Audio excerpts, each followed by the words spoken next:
looking at the evidence that continues to be heard by the South African Human Rights Commission as they try to get to the bottom of what happened in the July unrest last year. Now, today they were hearing from the Police Minister Bheki Cele. Gushwell Brooks speaks on behalf of the organization. Gushwell, good evening to you. Thank you so much for your time. There's been an opportunity from the Human Rights Commission to be able to call in all of these different stakeholders who are crucial to the events that happened. I'm wondering how much of that report that has been released is also going to be used by the Human Rights Commission for this particular leg of the hearings. Good evening, Catherine, and good evening to everyone watching. Well, I think that we need to understand that there are two separate reports altogether, and the mandate of the South African Human Rights Commission in particular is specifically to look at human rights violations in terms of our Bill of Rights and the Constitution. So thus far, the Commission wants to remain unfettered by the release of, of this particular report. I mean, obviously, it does deal with both both of them do deal with the fact that we had unrest in July last year. However, I think they need to be seen as two separate processes altogether. When it comes then to those violations of human rights, Gushwell, ultimately it's a conversation of accountability and who should have done what that perhaps may in the end found to not have been done in the way that it should have. So from the perspective of the Human Rights Commission, somebody like the Police Minister Bheki Cele coming before you, what was it that you really wanted to get out of him?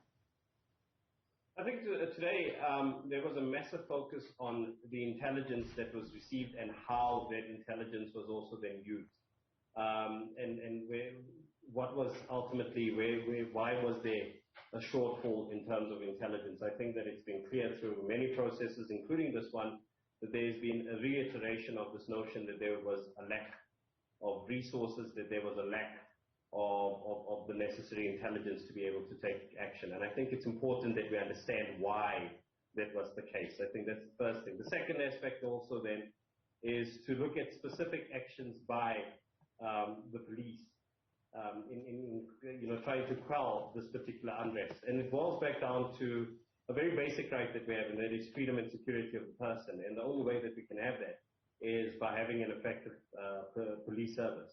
And, what role was played by the South African Police Service, and who needs to be held accountable for the gaps and the shortcomings and the failures that we saw. I want us to just go back to part of what was said in those hearings today.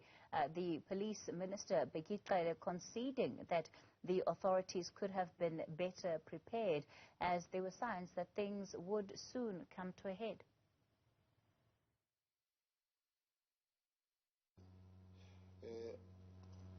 Information, when it comes intelligence, I don't know other people in other structures, but personally, I don't remember any form of intelligence information coming to me.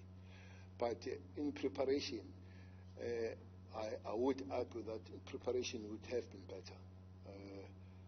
For the fact that I made a personal request to the head of policing to keep those police that were down there, that was an indication that something was suspected to come, that was going to come.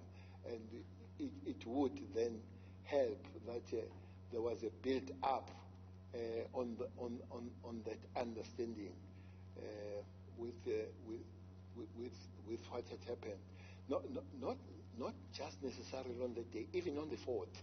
Even on the 4th, when scores of people were going to Ngandla, scores of cars were driven, blocking the roads. I remember Provincial Commissioner of KZN physically on the street trying to negotiate those. So it did not just come boom. There was a build-up going towards that. That morning, one of the busiest roads, which is John Ross, between Bangeni and Richards Bay, was blocked. There were trucks that their keys were taken by some people, and they were left in the middle of the road. And I think a number of them, they were arrested, if I'm not mistaken, between 11 and 13 that morning. But as you were there, you would hear that something had started at Kwatuguza and all that. So clearly, there was something coming. But the arrest of the former president was one, I want to say, was one of those things that ignited what you saw happening there. Maybe one other thing that we've spoken about that we can further speak about were the preparations of that, because without any form of formal information, maybe intelligence, it was clear that something was coming. So preparations then would have helped that to work on those preparations, so to mitigate against what would have been expected to happen.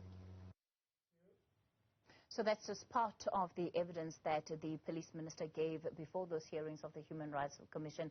Gushwell, before I let you go, let me perhaps then talk about this. So, of course, today the minister had an opportunity to put his side on the table, and we've heard from the National Commissioner as well. But what we've also heard is the harrowing details of ordinary South Africans, some of whom were caught up in these areas that police simply were not able to reach.